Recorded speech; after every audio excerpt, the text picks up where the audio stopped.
रामायण और महाभारत काल से भी पहले का युग, जिसे सतयुग कहा जाता है। हमारे धर्म ग्रंथों और वेदों में सतयुग को धर्म, न्याय और आध्यात्मिकता का युग माना जाता है, जिसमें समस्त मनुष्य सद्गुणों से संपन्न थे और वे एक दूसरे के साथ शांति और समृद्धि के साथ रहते थे। इस युग में ज्ञान, ध्यान और तप का प्राधान्य था।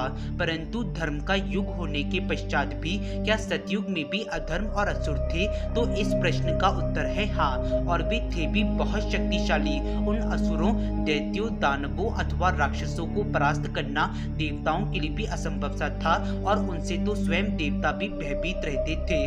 आज की इस वीडियो में मैं आप सभी को सतयुग के 8 सबसे शक्तिशाली खलनायकों की जानकारी दूंगा। वीडियो की शुरुआत करने से पहले एक बार सच्चे दिल से हर हर महादेव और ओम नमो नारायण अवश्य कहिएगा। आपके अपने चैनल हिस्ट्री ऑफ गॉड में आप सभी का बहुत बहुत स्वागत है।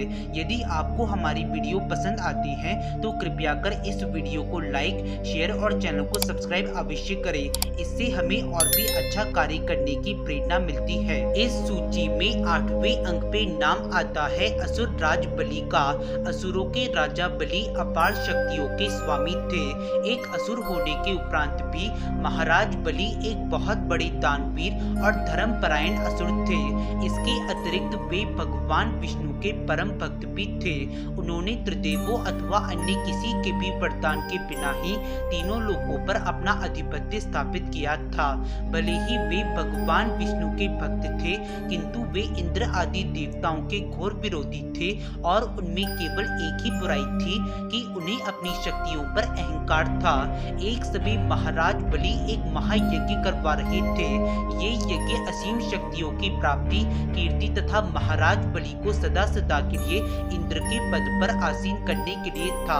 भगवान विष्णु ने सभी देवताओं के आग्रह पर वामन रूप धारण कर असुर राज बलि से 3 पग में संपूर्ण त्रिलोकी ही मांग ली थी और महाराज बलि ने हंसते हंसते अपना सब कुछ भगवान वामन अर्थात भगवान विष्णु को दे दिया। महाराज बलि की इसी दानवीरता और वचन के प्रति दृढ़ निश्चय से प्रसन्न होकर भगवान विष्णु ने उन्हें कलयुग के अंत तक सुतल लोक का सम्राट बनने का वरदान दिया।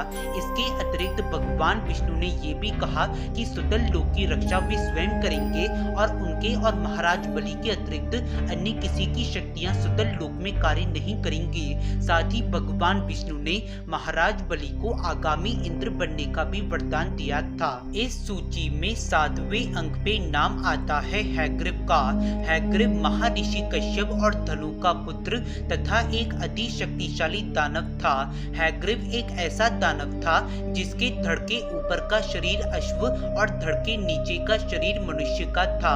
उसने सरस्वती नदी के तट पर जाकर देवियों की देवी माता आदि पराशक्ति की घोर तपस्या की थी।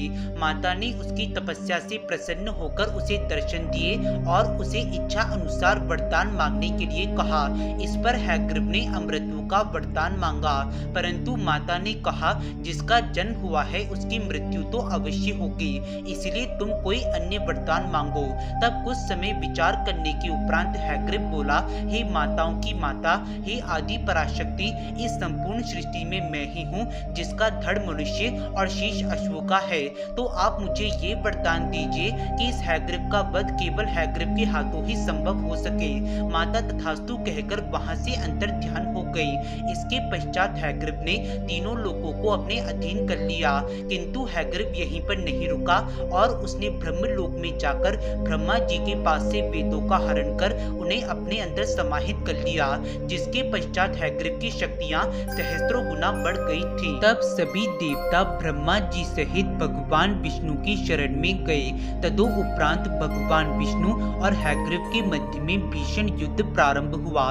भगवान विष्णु और हैग्रीव इन दोनों ने ही एक दूसरे के द्वारा चलाए गए कितने ही अस्त्रों और शस्त्रों को नष्ट कर दिया था, परंतु फिर भी इस युद्ध का कोई परिणाम नहीं निकला और ये युद्ध कई वर्षों तक निरंतर ऐसे ही चलता रहा। देवी आदि शक्ति के वरदान और वेदों की शक्ति के कारण ही हैग्रीव भगवान विष्णु का सामना कर पा रहा था, किंतु इतने लंबे समय तक युद्ध करने के पश्चात हैग्रीव तथा भगवान विष्णु दोनों ही बहुत ही ज्यादा क्लांत हो गए अर्थात थक गए। तब दोनों आपसी सहमति से विश्राम करने चले गए। भगवान विष्णु अपने सारंग धनुष पर सर रखकर विश्राम कर रहे थे। तभी ब्रह्मा जी ने अपने तेज से एक कीड़े को उत्पन्न किया और उसे आदेश दिया कि वे भगवान विष्णु के धनुष की प्रत्यंचा को काट दे। उस कीड़े ने ठीक ऐसा ही किया और भगवान विष्णु के सारंग धनुष की प्रत्यंचा को काट दिया। प्रत्यंचा के कटते ही भगवान विष्णु का शीश उनके धड़ से अलग हो गया। तभी देवी आदि शक्ति ने आकाशवाणी की और ब्रह्मा जी को आदेश दिया कि वे एक अश्व का शीश भगवान विष्णु के धड़ के साथ जोड़ दे। ब्रह्मा जी ने ठीक ऐसा ही किया और अश्विनी कुमारों की सहायता के माध्यम से एक अश्व का शीश भगवान विष्णु के धड़ के साथ जोड़ दिया, जिसके उपरांत भगवान विष्णु का हैग्रीव अवतार हुआ। तत्पश्चात हैग्रीव अवतार और हैग्रीव के मध्य में भीषण युद्ध हुआ, पर अंत में भगवान विष्णु के हैग्रीव अवतार ने अपने सुदर्शन चक्र का प्रयोग उस दुष्ट हैग्रीव के ऊपर किया, जिससे उसका सर उसके धड़ से अलग हो गया और वे वहीं भगवान हैग्रीव के हाथों मारा गया। इसके उपरांत उन्होंने हैग्रीव से वेद प्राप्त किए और उन्हें पुनः ब्रह्मा जी को लौटा दिया। इस सूची में 6वें अंक पे नाम आता है हिरण्याक्ष का। हिरण्याक्ष महर्षि कश्यप और दिति का पुत्र तथा हिरण्यकश्यप का बड़ा भाई था। वह एक अति शक्तिशाली दैत्य था। हिरण्याक्ष ने बड़े होते होते संपूर्ण ब्रह्मांड में हाहाकार मचा दिया था। हाथ में छड़ लिए वे तीनों लोकों में विचरता था। हिरण्याक्ष ने तीनों लोकों को अपने अधीन कर लिया था। उसके प्रकोप से समस्त देवता स्वर्ग को छोड़कर भाग गए थे। हिरण्याक्ष इतना ज्यादा शक्तिशाली था कि उसने अपने हाथों से पृथ्वी को उठाकर रसातल में छुपा दिया था। इसके उपरांत उसने जल के देवता वरुण को भी चुनौती दी थी, किंतु वरुण देव ने उसकी चुनौती को टालते हुए कहा कि तुम्हारे बल की समानता केवल और केवल नारायण ही कर सकते हैं। तब हिरण्याक्ष ने देवऋषि नारद से भगवान विष्णु का पता पूछा। तब देवऋषि बोले, इस समय मेरे प्रभु भूदेवी के आग्रह पर वराह रूप धारण कर रसातल में उनकी रक्षा करने के लिए गए हैं। तब हिरण्याक्ष भी रसातल में पहुंच गया और उसने भगवान वराह को कटु वचन कहे और उन्हें युद्ध की चुनौती दी। भगवान वराह को वैसे तो बहुत क्रोध आया, किंतु पृथ्वी को यूं छोड़कर उन्होंने हिरण्याक्ष के साथ युद्ध करना उचित नहीं समझा और वे शीघ्र अतिशीघ्र रसातल से बाहर आ गए। उनके पीछे पीछे हिरण्याक्ष भी रसातल से बाहर आ गया। तदो उपरांत भगवान वराह और हिरण्याक्ष के मध्य में भीषण युद्ध प्रारंभ हुआ, जो कि कई सौ वर्षों तक निरंतर चलता रहा। पर अंत में भगवान वराह ने हिरण्याक्ष का वध कर दिया। परंतु ये सारे कार्य अर्थात देवताओं को परास्त करना, तीनों लोकों को जीतना और पृथ्वी को रसातल में छुपा देना, ये सारे कार्य हिरण्याक्ष ने बिना किसी वरदान के अपितु केवल और केवल अपने बाहुबल से ही संपन्न किए थे। इस सूची में 5वें अंक पे नाम आता है हिरण्यकश्यप का। हिरण्यकश्यप महर्षि कश्यप का पुत्र तथा हिरण्याक्ष का छोटा भाई था। वह भी अपने भाई हिरण्याक्ष के समान ही बहुत ही ज्यादा शक्तिशाली था। हिरण्यकश्यप ने ब्रह्मा जी की तपस्या कर उनसे एक बड़ा ही जटिल वरदान प्राप्त किया था। उसने मांगा था कि उसे कोई भी देव, असुर, गंधर्व, मनुष्य, पशु और पिशाच ना मार पाए। कोई ऋषि उसे क्रोध में आकर श्राप भी ना दे पाए। ना वो घर के अंदर मरे और ना ही घर के बाहर, ना दिन में ना रात में, ना जमीन पे और ना ही आकाश में, ना अस्त्र से उसकी मृत्यु हो और ना ही शस्त्र से। इसके अलावा वे सूर्य, चंद्रमा, अग्नि, जल, नक्षत्र, दशो दिशाओं, क्रोध, अहंकार और बसावा आदि का स्वामी बन जाए। ब्रह्मा जी बोले, ये एक बड़ा ही दिव्य और असाधारण वरदान है, पर फिर भी मैं तुम्हें दे रहा हूँ। समय के साथ साथ हिरण्यकश्यप का अहंकार और अत्याचार बढ़ता चला गया और वे स्वयं को देवताओं से ऊपर समझने लगा। तब उसने घोषणा की कि अब से सभी मनुष्य, सिद्ध, ऋषि, गंधर्व, नाग आदि उसकी उपासना करेंगे। परंतु जब उसके स्वयं के पुत्र प्रहलाद ने ऐसा करने से मना कर दिया, तब हिरण्यकश्यप ने अपने ही पुत्र का वध करने का बारंबार प्रयत्न किया, किंतु वे हर बार असफल रहा। तब अंत में भगवान विष्णु ने भगवान नरसिंह का अवतार लेकर अपने अपने भक्त की रक्षा की और हिरण्यकश्यप के साथ भीषण युद्ध किया। अंत में भगवान नरसिंह ने हिरण्यकश्यप की छाती फाड़कर उस दुष्ट का वध कर संपूर्ण सृष्टि को उसके भय और अत्याचार से मुक्त किया था। इस सूची में चौथे अंक पे नाम आता है ताड़कासुर का। ताड़कासुर महाऋषि कश्यप का पौत्र तथा एक अति शक्तिशाली राक्षस था। उसने बार बार देवताओं, गंधर्वों और यक्षों आदि को परास्त किया था। ताड़कासुर ने ब्रह्मा जी की घोर तपस्या की थी। ताड़कासुर की तपस्या से प्रसन्न होकर ब्रह्मा जी ने उसे वरदान मांगने के लिए कहा। तब उसने 2 वरदान मांगे। उसने पहले वरदान में मांगा कि युद्ध में उसके समान कोई और शक्तिशाली ना हो और यदि वे मारा भी जाए तो केवल उसी व्यक्ति के हाथों जिसका जन्म स्वयं भगवान शिव से हुआ हो। इस वरदान को प्राप्त कर लेने के उपरांत ताड़कासुर घोर अन्याय करने लगा और उसने तीनों लोगों को भी अपने अधीन कर लिया। ताड़कासुर के ऊपर एक समय श्री हरि का सुदर्शन चक्र भी विफल हो गया था, किंतु इसका मुख्य कारण ये था कि यदि ताड़कासुर की मृत्यु श्री हरि के हाथों होती तो ब्रह्मा जी के वरदान का नियम ही भंग हो जाता। केवल ब्रह्मा जी के वरदान के सम्मान के लिए श्री हरि ने स्वयं अपने चक्रों को रोका था, अन्यथा ताड़कासुर की मृत्यु उस दिवस निश्चित थी। तब अंत में सभी देवताओं ने भगवान शिव के पुत्र भगवान कार्तिकेय को देवसेना का सेनापति बनाया और तब ताड़कासुर और भगवान कार्तिकेय के मध्य में भीषण युद्ध हुआ और अंत में भगवान कार्तिकेय द्वारा ताड़कासुर का वध हुआ। इस सूची में तीसरे अंक पे नाम आता है महिषासुर का। महिषासुर रंभ नामक असुर का पुत्र तथा एक अति शक्तिशाली असुर था। उस समय के सबसे शक्तिशाली असुरों में से एक था महिषासुर। उसके बाहुबल और शक्ति की समानता स्वयं देवता भी नहीं कर सकते थे। ब्रह्मदेव का महानतम भक्त था महिषासुर। उसने सहस्त्र वर्षों तक ब्रह्मा जी की घोर तपस्या की थी। उसकी तपस्या से प्रसन्न होकर ब्रह्मा जी ने उसे दर्शन दिए और उसे इच्छा अनुसार वरदान मांगने के लिए कहा। तब महिषासुर ने अमृतों का वरदान मांगा, किंतु ब्रह्मा जी ने सृष्टि के नियमों को ध्यान में रखते हुए ये वरदान देने से मना कर दिया। तब महिषासुर बोला, देवता, यक्ष, गंधर्व, किन्नर, मनुष्य, पशु पक्षी, पिशाच, दैत्य, दानव, असुर या कोई भी अन्य चराचर जीवों के पुरुष उसका वध ना कर पाए। ब्रह्मा जी तथास्तु कहकर वहां से अंतर ध्यान हो गए। महिषासुर ने इंद्र सहित समस्त देवताओं को एक महायुद्ध में परास्त किया था, जो कि कई 100 वर्षों तक चला था। यहाँ तक कि महिषासुर ने इंद्र, सूर्य, वरुण, यम, अग्नि, वायु, कुबेर आदि समस्त देवताओं को परास्त कर उनकी शक्तियां छीनकर उनका स्थान ग्रहण कर लिया था। तीनों लोकों पर विजय प्राप्त करने के उपरांत महिषासुर ने इंद्रदेव के साम्राज्य की राजधानी अमरावती पर भी कब्जा कर लिया था। तब समस्त देवता इस समस्या के समाधान के लिए ब्रह्मा जी की शरण में गए। वहां ब्रह्मा, विष्णु, शिव और अन्य समस्त देवताओं की संयुक्त ऊर्जा से देवी दुर्गा प्रकट हुई। तब सभी देवताओं ने अपने अपने आयुध देवी दुर्गा को प्रदान किए। तदुपरांत महिषासुर और देवी दुर्गा के मध्य में भीषण युद्ध प्रारंभ हुआ। महिषासुर अपनी इच्छा अनुसार कोई भी रूप धारण करने में सक्षम था। समस्त ब्रह्मांड को उसने अपने रूपों से भयभीत कर रखा था और अपनी इस शक्ति का प्रयोग महिषासुर ने देवी दुर्गा के साथ हुए युद्ध में कई बार किया था। महिषासुर और देवी दुर्गा में 9 दिनों तक निरंतर भीषण युद्ध चला और 10वें दिन के युद्ध के अंत के समय माता दुर्गा ने सर्वप्रथम अपने त्रिशूल से महिषासुर की छाती का भेदन कर दिया और अंत में माता दुर्गा ने अपनी खड़ग से महिषासुर का शीश उसके धड़ से अलग कर दिया, जिसके पश्चात उस दुष्ट की मृत्यु हो गई थी। महिषासुर का मर्दन अर्थात उसका वध करने के कारण ही माता दुर्गा महिषासुर मर्दनी के नाम से जानी जाने लगी। इस सूची में दूसरे अंक पे नाम आता है मधुकैटभ का।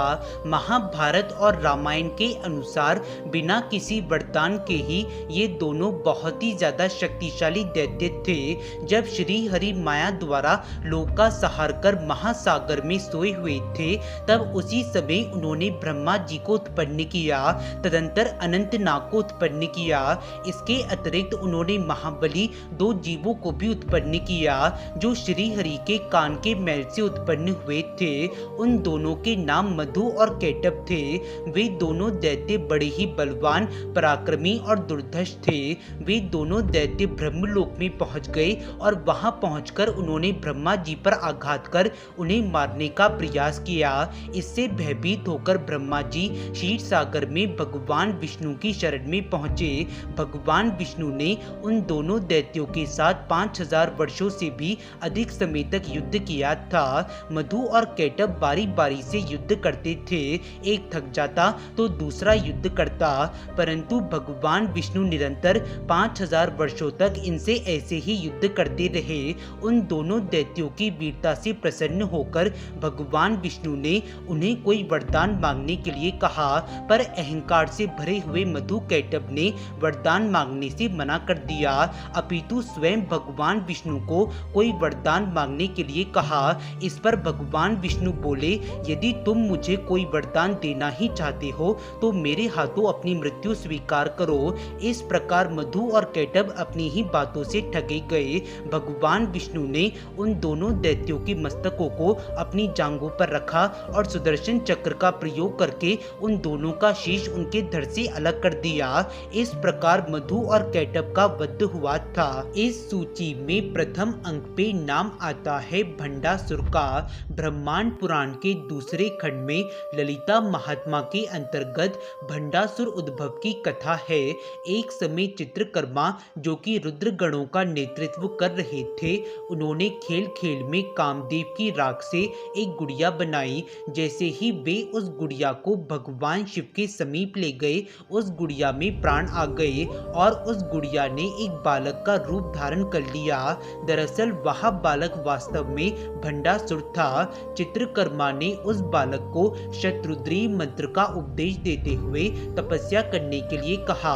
तपस्या से प्रसन्न होकर भगवान शिव वहां प्रकट हुए और उन्होंने भंडासुर को इच्छा अनुसार वरदान मांगने के लिए कहा।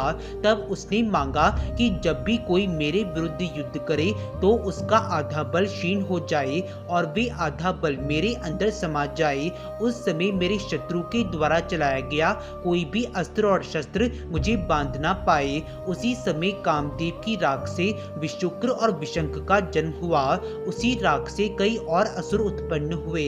ऐसा करते करते भंडासुर ने 300 अक्षौणी की एक विशाल और शक्तिशाली सेना बना ली थी।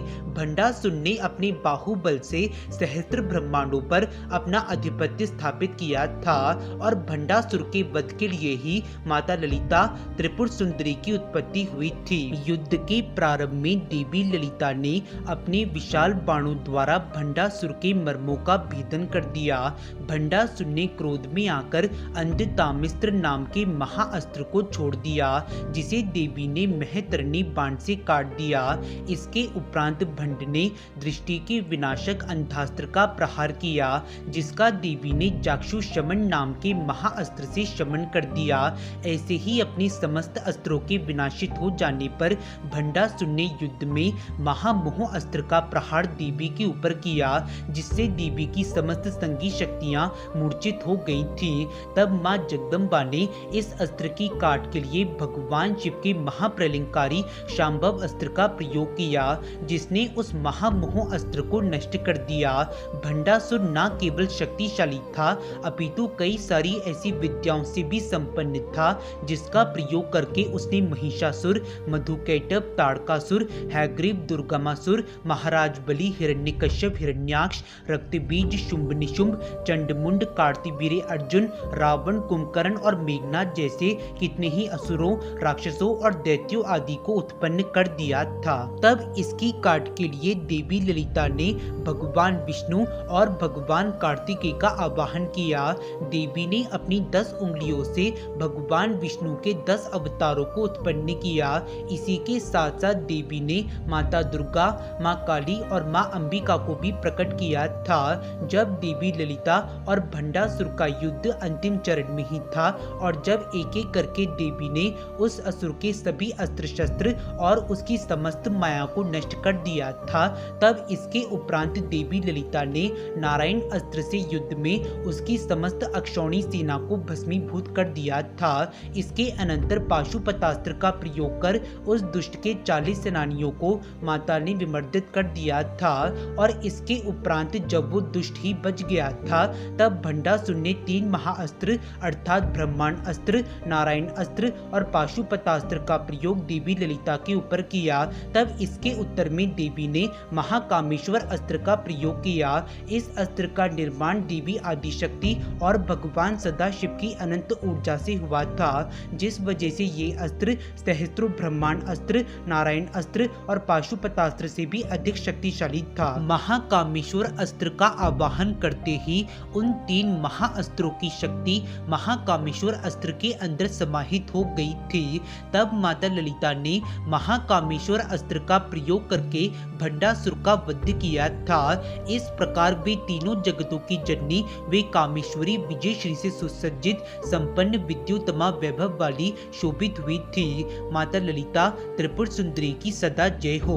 आज की इस वीडियो में बस इतना ही। आशा करते हैं कि आप सभी को हमारी ये वीडियो पसंद आई होगी। कृपया कर इस वीडियो को लाइक, शेयर और चैनल को सब्सक्राइब अवश्य करें। किसी भी प्रकार की त्रुटि के लिए आपसे क्षमा याचना करते हुए आपसे निवेदन है कि प्रेम पूर्वक परम पिता परमात्मा को मन में धारण करें और बोले वैदिक सनातन धर्म की सदा जय हो।